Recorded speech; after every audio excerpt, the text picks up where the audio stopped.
should check it out. Yeah, of course. Do whatever it takes to keep the family safe. So Matt Clark is free. Just disappeared. Once he was released, he took off. That means he could be anywhere. He could be on this ranch.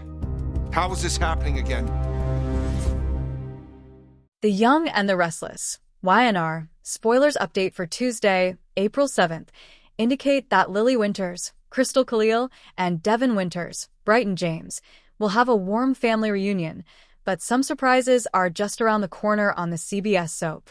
First, let's talk about Vivica A. Fox's return, since she'll be slipping into Dr. Stephanie Simmons' shoes again.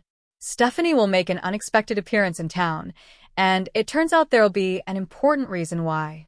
YNR spoilers say Stephanie has a secret to spill, but she has to reunite with Malcolm Winters, Shamar Moore, first. There's a good chance Stephanie will play a role in why Malcolm's own comeback begins on Tuesday's episode. Stephanie may have contacted Malcolm off-screen and asked if he was willing to meet in Genoa City.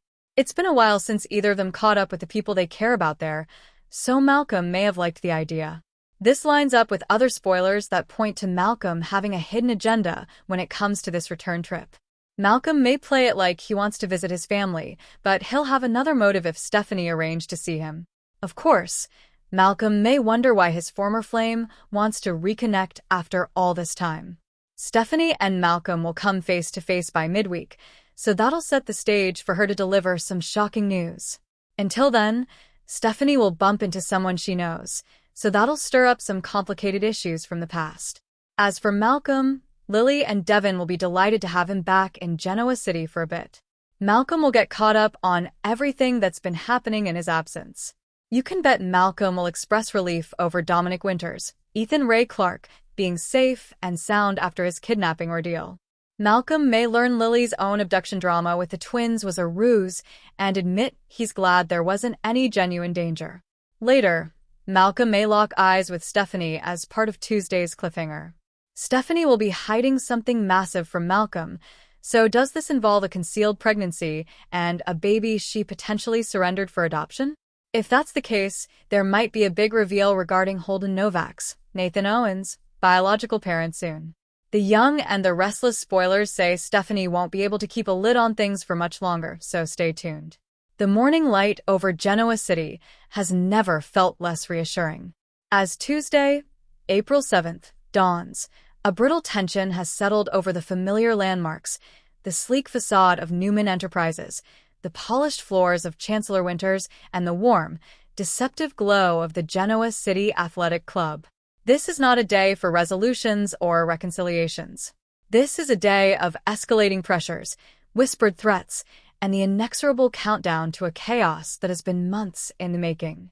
Secrets, long buried beneath power plays and wounded pride, are beginning to crack the surface, and the people of the city are about to learn that some agendas are hidden so deeply that even the architects of those plans have forgotten they set them in motion. The episode opens not with a dramatic confrontation, but with a stillness that feels louder than any scream. At the Newman Ranch, the pre-dawn quiet is shattered by the shrill ring of a telephone.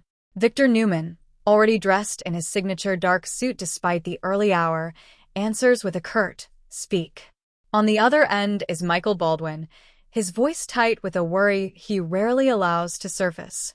He's been digging into the financial irregularities surrounding the latest Jabot Cosmetics hostile takeover attempt, a move Victor himself orchestrated, though he has publicly denied any involvement. Michael's discovery, however, is not about Victor's maneuvering. It's about a ghost.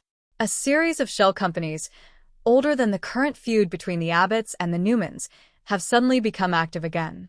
These aren't Kyle Abbott's desperate plays or Billy Abbott's reckless gambits. These accounts trace back to a name no one has spoken in years, Eve Howard. Victor's weathered face remains a stoic mask, but his eyes betray a flicker of something rare, uncertainty. Eve Howard, the obsessed nurse who once held his family hostage, who died in a fire she herself set decades ago. Or did she? Victor orders Michael to keep digging, but to tell no one, not Nikki, not Victoria, and certainly not Nick. The countdown to chaos has begun with a question mark, and in Genoa City, a question mark is often the most dangerous punctuation of all. Across town, At the penthouse of Chelsea Lawson, the atmosphere is thick with a different kind of dread. Chelsea stands before her easel, a paintbrush frozen in her hand, but her canvas remains blank. Her son, Connor, is at school, but the weight of his recent struggles with OCD hangs over every object in the room, every symmetrically placed book, every meticulously aligned coaster. Adam Newman lets himself in with his key, carrying 2 cups of coffee. Their relationship, a fragile truce built on shared guilt and the desperate need to protect their child, has been the only steady thing in either of their lives. But today, Adam carries a secret that threatens to shatter that peace. He's been in contact with Sally Spectra. Not romantically, at least that's what he tells himself, but strategically. Sally has uncovered a piece of intel about the new media conglomerate targeting Newman Media. It involves a leaked memo that suggests someone inside the Newman fold is feeding information to a rival.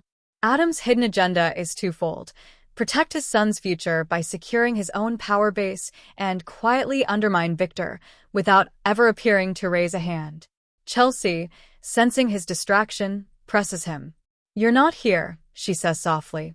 "You're in 10 different places, and none of them are with Connor." Adam deflects with a smile that doesn't reach his eyes, but Chelsea has spent too many years reading the spaces between his words. She knows a lie when she hears one. The countdown ticks forward. One more fissure in an already cracked foundation. At the Chancellor Mansion, summer morning light floods the living room, but it offers no warmth to the conversation taking place. Devin Hamilton Winters and Abby Newman Abbott sit across from each other, the coffee table between them feeling like a demilitarized zone. Their son, Dominic, is upstairs with a nanny, blissfully unaware that the 2 people who love him most are locked in a cold war over his future. The surface issue is a disagreement about his schooling. Devin wants a progressive, arts-focused curriculum. Abby insists on the traditional preparatory path that groomed her for corporate royalty.